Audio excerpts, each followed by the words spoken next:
here with the lovely Jeanette to have a chat about basically the benefits of coming outside for relieving your stress and emotional resilience as well, isn't it? So, hello Jeanette.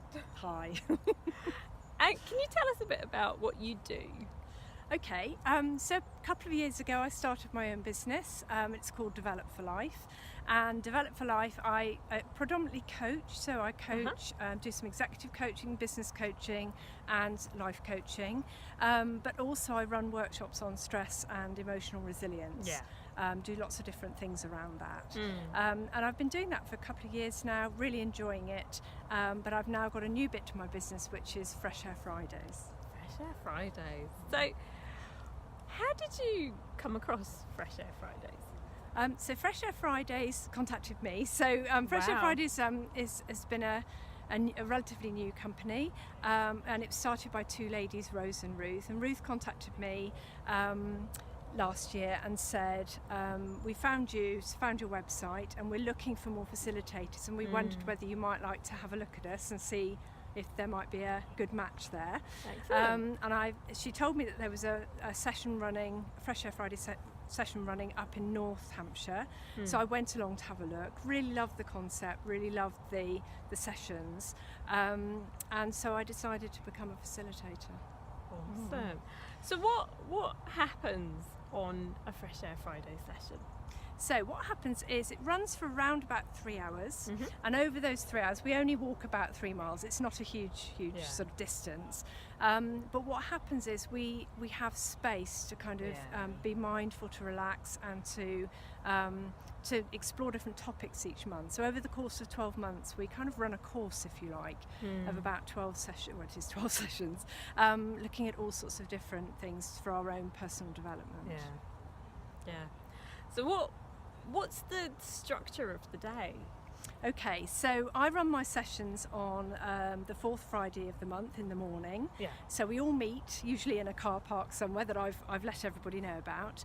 And then the first thing we do, once people have registered for the session, is we have an opportunity to make some space. They're really important when people come. They often come straight from either the office or they come from the school run, and they're often feeling quite sort of het up and just mind full of thoughts. So what we do at the beginning is just have an opportunity to leave those thoughts kind of near the car park. So they can be picked up again if they're needed at the end, or they can be left there if they're not. And so it just makes space for the session. We then walk a little bit, and then we do some breathing. So it might seem a bit odd that we do some breathing because we all breathe all of the time, but we don't all breathe in a way that relaxes us all of the time. So the breathing that we do is called 7-11 breathing. It was kind of named, if you like, by the Human Givens Institute, but deep breathing's and not the convenience store. No.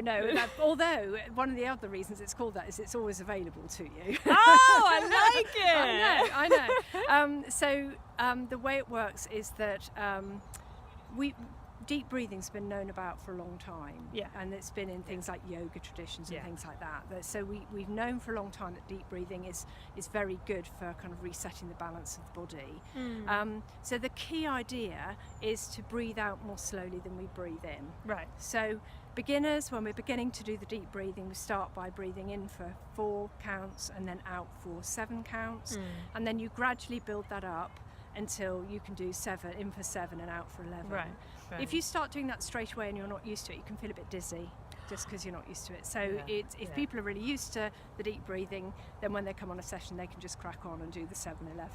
But we tend to ease people in a little bit gradually who are new to it. So we do some 7-11 breathing. So by the time we've made some space and by the time we've done that breathing, you can see people that have arrived kind of sort of crashed in to the session completely het up will suddenly just look so much more relaxed, and they'll just then be open to exploring the stuff that we explore on the session.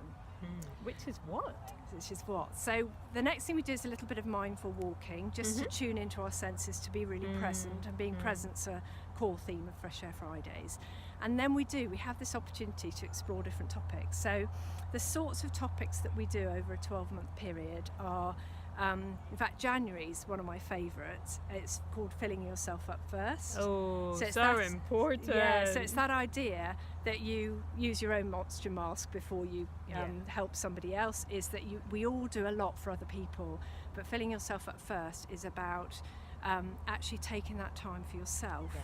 To be present, to actually do the things that nourish you, so that then you're even more there for other people, and you get to stay healthy in the process. So filling yourself up first, fantastic topic. Some of the other topics we do, one of them is being present, so we spend a lot longer in that session really tuning in and becoming more mindful and understanding more about what mindfulness is. There's a great session on building better relationships, so that's lovely, a chance just to again check in with where we are with our relationships. And then we've done some recently, such as our team. So who are our different teams, and are those teams working as they could be? So it might be home team, it might be work team, it could be Fresh Air Friday team. You know, there's lots of different teams that we all have in our lives, and that was about kind of checking in with where they all are. The session that you came on recently, we thought about making a plan, and that was around thinking about, we kind of often set goals, but we don't always think about how we get there. So that's about the journey, and making sure that when we do make a plan, we're making a plan that we're going to be okay while we're getting there, not just in getting there. Yes, because you can have the inner critic coming in and all kinds of stuff coming in, can't you? Absolutely, and we all do that. We all beat ourselves up, and by being more aware and present and really having that self-awareness, you can work on reversing that or reframing that. Yeah, actually that was something that came up for me during that session, wasn't it? Yeah. You remember I was talking about how my inner critic comes in on my healing sessions with clients, and then just as I was about to, because we did a little burning process, didn't we? Burning the things we want to let go that was of. at the tea stop. Oh yeah, the tea stop, important. And I was literally writing down let go of my inner critic when one of my clients messaged to say, tell your inner healer she's amazing, or something along those lines, wasn't it? So it was like literally as we were burning it. That really was incredible. So yes, that's so we have a lovely tea stop as well. We have a lovely tea stop. And the lovely tea stop is we have a chance to have a hot drink, which is particularly welcome this time of year. Often you only want cold drinks in the summer, but it's lovely at the moment to have a hot drink just to warm us through as we're stopping for our tea break. And then all the facilitators are different, but I bring cake to mine. And it was lovely. So it was chocolate and orange cake, and it's made by clean eating, essentially, in clean eating recipe. So there's no refined flour or refined sugar.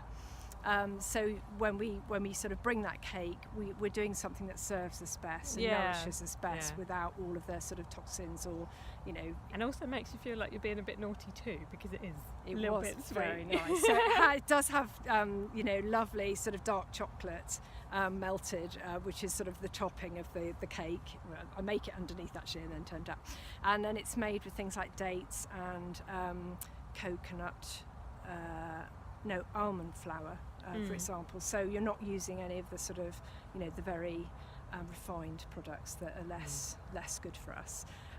So that's lovely. And then we have a little burning ceremony if people want to. It's again totally optional. If people want to get rid of some stuff, often during the topic when we're having a conversation and we're having discussions, things come up that we just want to let go of, that we say, okay, that's been great for a while, but we just want to let that go now. Don't need that anymore. No. So that's an opportunity to do that. So letting more stuff go. So there's a lot of letting go going on our sessions. And then we finish off our session at the end by being grateful. Thinking of things that we're thankful for. Sometimes that's about the session, sometimes it's much wider than that with other things that people want to bring in. So how does gratitude link with emotional resilience and stress relief? Yeah, so it's absolutely huge, in fact. So so being grateful, literally, if we're intentionally grateful and thankful every day, say one example is to write down 3 things you're grateful for every day and try and make them new things. So each day think of 3 new things that you're grateful for. Actually, the act of writing them down helps you to kind of really take in what you're doing rather than just thinking about them. It slows you down as well, doesn't it? It slows you down, but also the brain takes it in because you're kind of almost you're thinking of it, but then you're reading it. So it reinforces the wiring basically. So what you're doing is when you're regularly grateful and you take that time, what you're doing is you are helping the brain to scan for more positives, because we're very wired to look for the negative. And it's very easy for us to find the negative in the 24/7 news culture that we have. It's mostly bad news. It's people saying horrible things about each other. It's things that we, the people catastrophize, the media catastrophizes. So we end up worrying about stuff that we can't do anything about. Which doesn't help at all, does it? And it switches on all of those stress hormones, and what being grateful does is it helps to kind of almost rewire the brain to be less reactive to the bad stuff and to focus more on the good stuff. And I guess as well, by doing that, you're actually opening up more creative thinking to be able to solve the stuff. Exactly. So you can solve. Yeah, so when we have the stress hormones running, which the stress hormones are triggered every time we ruminate, we think about bad stuff, scary stuff, stress hormones are triggered. When our stress hormones are triggered, we literally disconnect from our prefrontal cortex, which makes it very hard to think clearly about things. That's the one that kind of governs our focus, isn't it? Yes, that's right. And it does a lot of the logical solving, problem solving and things like that. So when you have your fight and flight running, you can't really think very clearly. That's more those lower structures in the brain. So the fight or flight comes from the limbic system of the brain, which is right in the centre. It's the most primitive bit of the brain, and it's governed by the amygdala. So the amygdala is like our sentry, constantly looking for danger and negatives. The minute that gets triggered, it triggers the stress response, which is the sympathetic nervous system. So when we do our 7-11 breathing, we're triggering our parasympathetic nervous system, which is via the vagus nerve, which is actually bringing us all back into equilibrium again. Yeah, and when I was doing one of my energy healing courses, we really learned how important that vagus nerve is. And you could see it, like working on that with people, it just calms the whole system down, calms the thoughts down, just really brings you into your centre. Absolutely, yeah. So, how can people get in touch with you? Right, so if people want to come on my Fresh Air Friday session, the first thing to say is the first session is free, so that is fantastic news. Bonus! And it's because it's so different to anything else. We give people a chance to just come and do it, experiencing, and then you can say, yeah, that's something I want to do regularly. It's only one morning a month, so it's very much easier to commit to than something perhaps every week. And people can get in touch with me either by my Facebook page, which is Develop for Life and Fresh Air Fridays. And Develop for Life is with a number 4, not an FOR. So Develop for Life, all lowercase, and Fresh Air Fridays. And my website is developforlife.co.uk. But you can also go to the Fresh Air Friday website, which is www.freshairfridays, all one word, .co.uk/Jeanette-Pratt. So Jeanette is spelt with one N and Pratt with 2 T's. 1 N, 2 T's. Yes. So any of those ways will work. They've all got contact forms in the different places. Excellent. And you'd be very welcome on one of my sessions. It really, because I did come along feeling a bit, and then by the end of it, it's like, I'm back to me now. So yes, I can highly recommend it. Lovely. Cool. So thank you so much, Jeanette. You're very welcome. Thanks for asking me, Jackie.